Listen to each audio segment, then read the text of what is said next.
கண்டால் சிட்டுக்குருவி துள்ளும் கண்ணுக்குள்ளே கட்டுக்கதைகள் சொல்லும். 10 விரல் 10 தடவை கிள்ளும் பக்கம் வந்து பச்சை கிளியை அள்ளும்.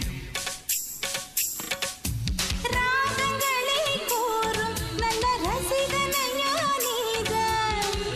விரும்பும் ராகம் எந்த நாளிலுமே நீதான்.